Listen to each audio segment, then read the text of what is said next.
Hello, you're watching World Talks on TVP World. My name is Sasha Farbach. Now, Polish police reportedly recorded around 180 hate crime reports against Ukrainians during the first half of 2026. That's more than 30% higher than the same period last year.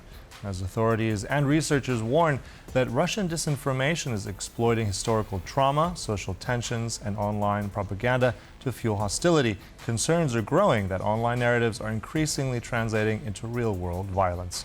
And joining us now to discuss it all is Artur Koldomasov, president of the Board of Alliance 2408.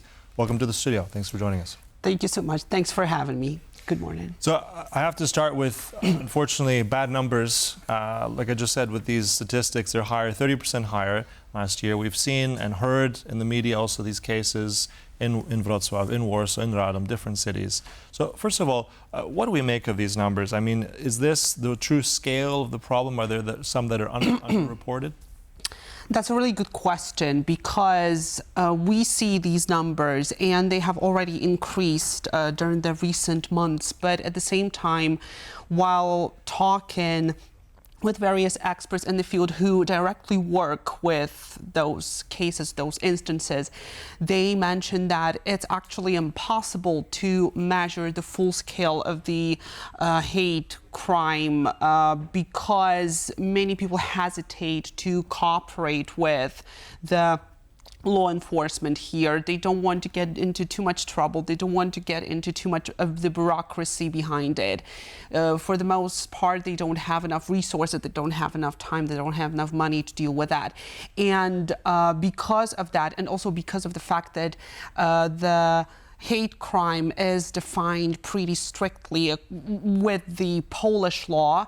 For example, some instances of microaggression, verbal aggression, they don't necessarily qualify as a hate crime. And for example, we've heard some situations and some cases when the police officers in some cities actually voluntarily change the qualification of some crimes from the hate crime to like something easier to investigate and etc. Therefore, this data might not represent like the full complexity of the issue, but it's still really reliable and still really important. And that's, for example, the partial reason why at the Alliance 2408 we have launched this project called the Observatory of Hate, which also has like this publicly available tracker of those instances of hate crime against Ukraine or infrastructure related to Ukraine. For example, flags, different plaquettes, different other things that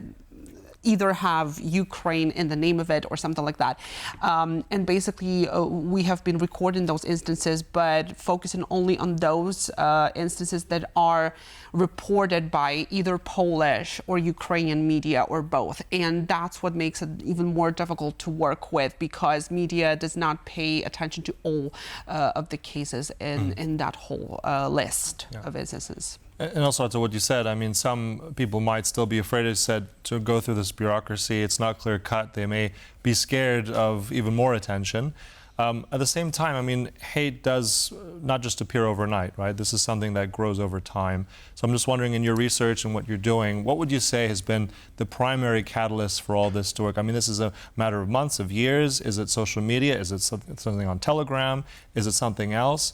What do you think contributes to it? I mean, we also have the disinformation angle as well from Russia, potentially. Is it a mix? How has this all come together? Which is the strongest source of all this? It's definitely a mix because it all works together as this sort of one ecosystem. Because, for example, in our project, we focus on the way the Polish and Ukrainian media report on those hate crimes, but at the same time, we focus on Telegram research.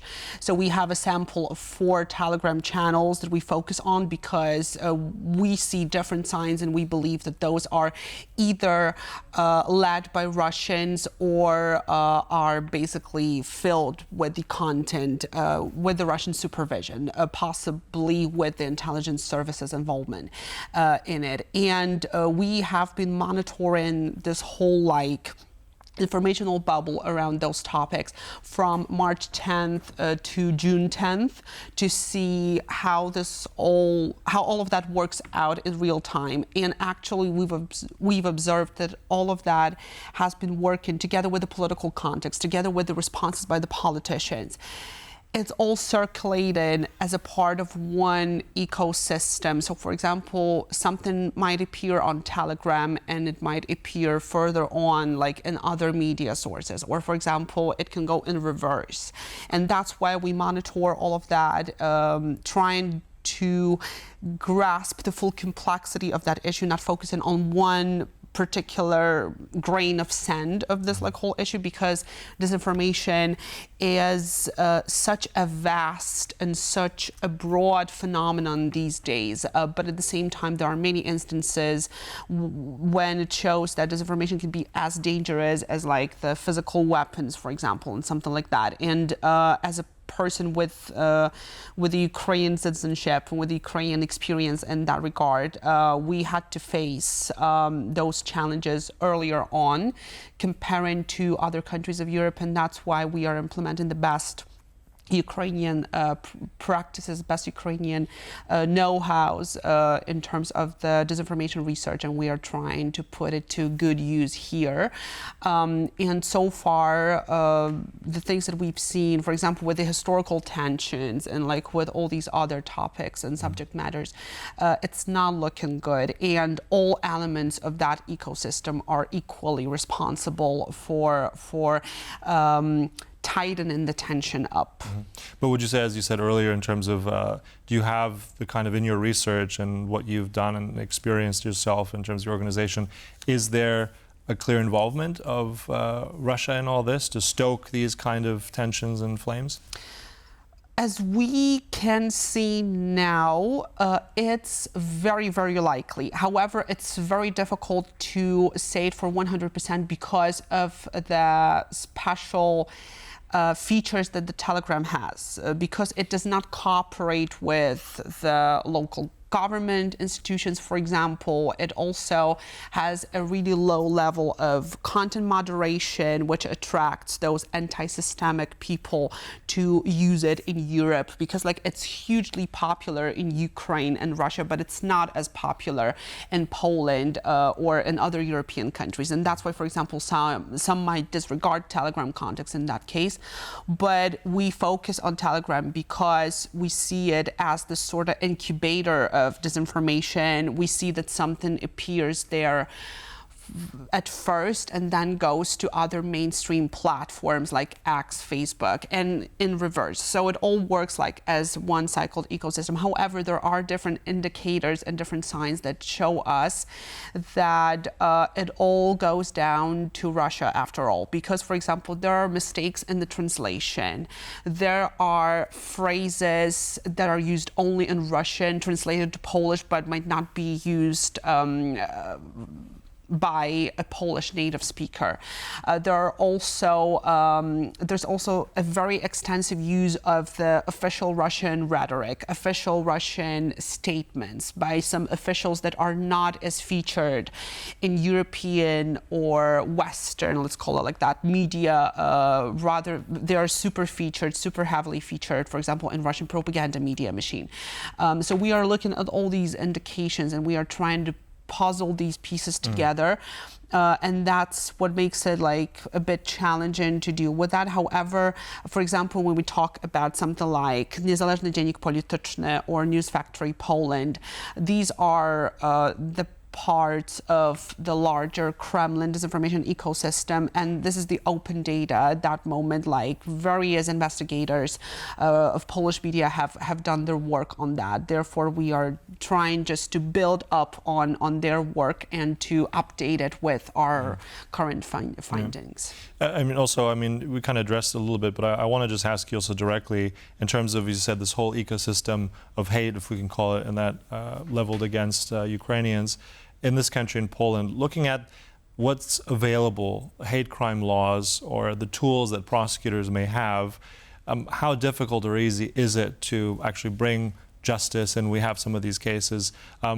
What would you say is the law fit for purpose at the moment for trying to prosecute hate crime on the basis of nationality? Just give us your quick take on that.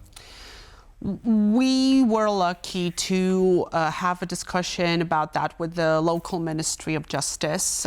They explained us how the prosecutors who are working on those types of crimes are working, what challenges they face with the whole thing.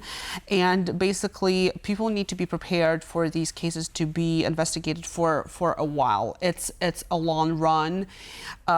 It's prolonged by various bureaucratic hurdles, and people should be prepared for that, and that's what demotivates some of them for going forward with those.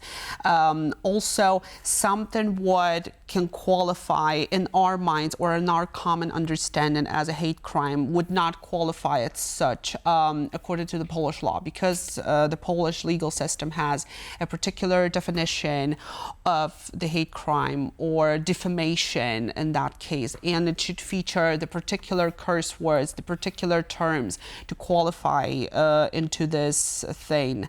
And it creates another complication on the prosecution of those crimes. Therefore, for example, when we are now working on some appeals to the prosecution offices regarding some of the cases of the hate speech that we've observed in our research in Telegram, we, for example, are focusing on only 2 of those with the flag crossed out and the national Ukrainian symbol crossed out, like some writings that are calling Ukrainians to leave Poland.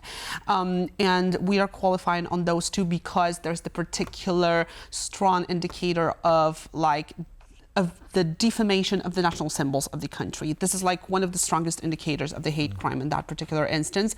However, these are only 2 cases out of more than 100 that we've seen in the sample that we had as a part of that project. And also the media coverage is also indirectly contributing to the whole thing.